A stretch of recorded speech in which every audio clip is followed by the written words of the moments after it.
Here we have a particle of mass 2 kilograms starting from rest and acted on by a force which increases uniformly, straight line going in this direction, in 80 seconds from 0 to 20 newtons. Let's just see what that looks like.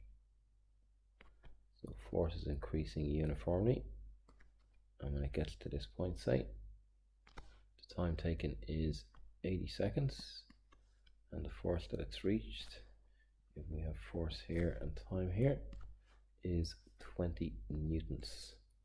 So what's going on here? We have rise over run, or slope of this line will be 20 over 80, which is equal to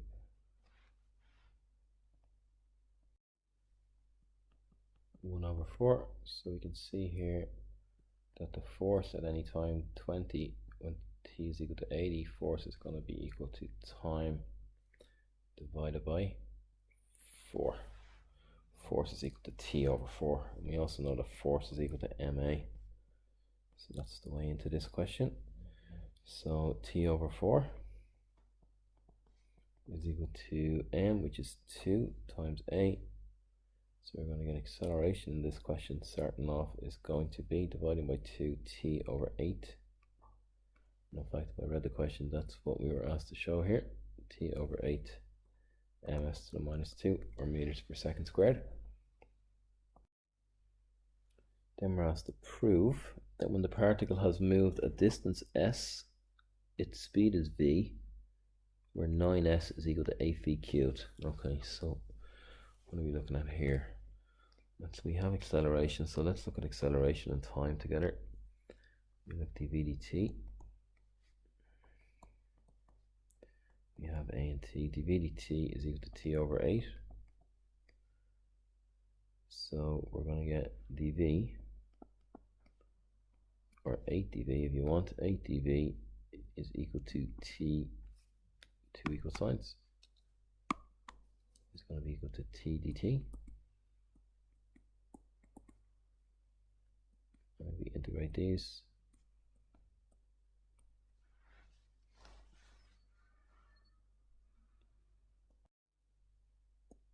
To get velocity and time. At any point, we're going to get 8v, which should just be 8v, between v and 0 is equal to t squared over 2 between t and 0. So we're going to get 8v is equal to t squared over 2. So we're going to get 16v is equal to t squared. So t in terms of v is going to be the square root of 16v, which is 4 times the square root of v. And velocity will be equal to t squared over 16. So we have velocity in terms of time and times in terms of velocity. So let's jump to displacement then. So v we know is also equal to ds dt.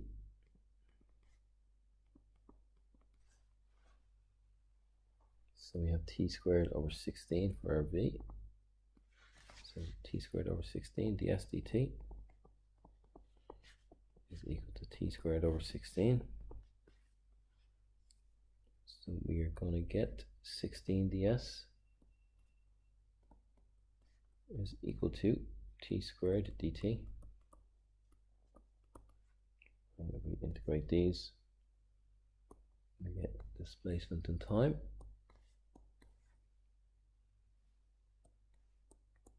So we're going to get 16s is going to be equal to t cubed over 3. You can probably just jump to that in one step if you want. So 16s is equal to t cubed over 3. So we're going to get 48s is equal to t cubed. As to win 48s, so t will be equal to, I think we need to do it the other way around, the cube root of 48s. Or we can get s will be equal to t cubed over 48. So we have s, and we have t.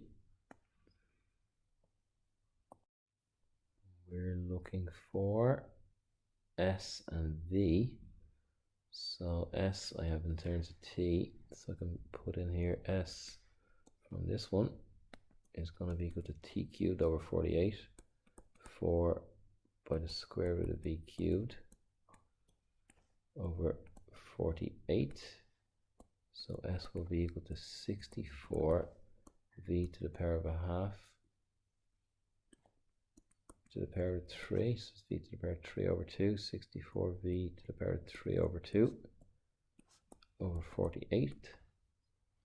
So then we can say that s is equal to 16, goes into both of these, 4v to the power of 3 over 2 over 3.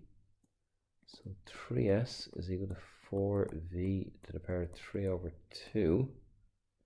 And we were asked to show that 9s is equal to 8v cubed. 9s squared is 8v cubed.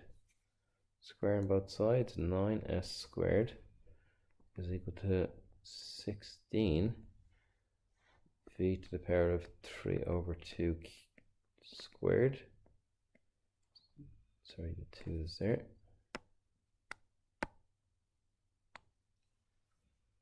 So that's going to be 9s squared is equal to 16 v to the power of 6 over 2, v to the power of 3.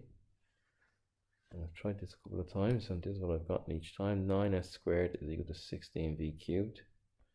9s squared is equal to 16v cubed. If you can get 8, please tell me how.